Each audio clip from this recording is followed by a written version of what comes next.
Hello guys, football talks. Dinamo Zagreb won, Chelsea nil.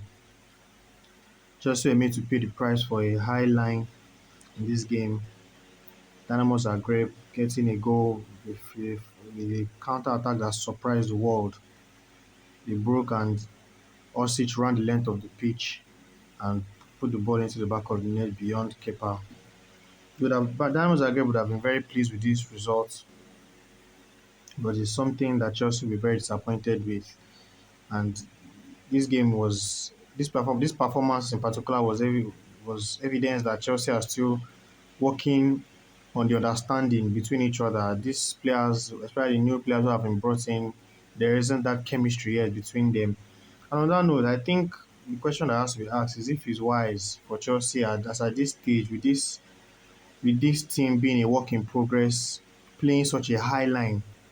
This is Dynamo Zagreb. When as the Champions League progresses, things become tougher, and playing this type of football against other opponents in knockout rounds, if Chelsea will get there, I believe they can.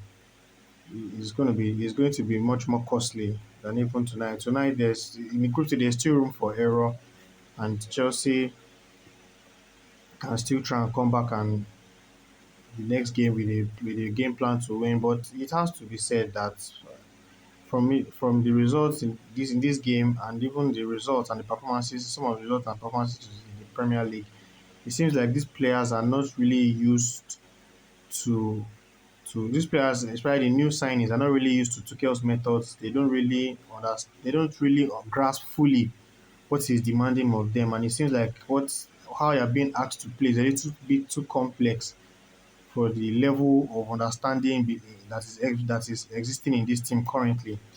And it's going to be up to Tuchel to try and figure out a system that works, a system that suits the level of understanding that exists between the players in this team. It wasn't all negatives. There were a few signs that showed that when this chemistry can exist between the players, so there can be some fluid football. Have a chance was created for Havertz after some fine build-up play, but Dinamo Zagreb defended very well and just make sure that ball didn't end up in the back of the net.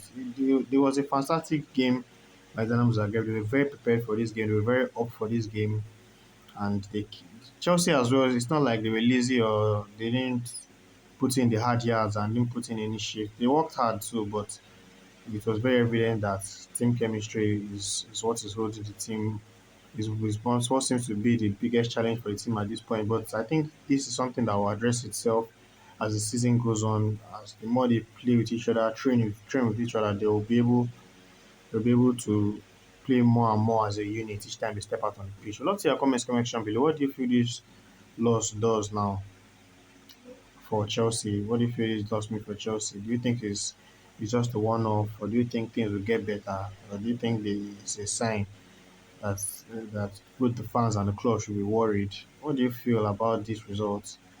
And do you see Chelsea coming out of this group stage? Do you see Chelsea come out of this group? There's in the comment section below. Same goes for Dinamo Zagreb as well. How would you rate the performance in this game? And what would you say they could have done to have played it better than they did, even though we saw that they had something of a flawless game? Let us know in the comment section below. If you enjoyed the video, please don't forget to like, please subscribe, don't forget to share, and look very forward to hearing from you again next game day. Goodbye and God bless.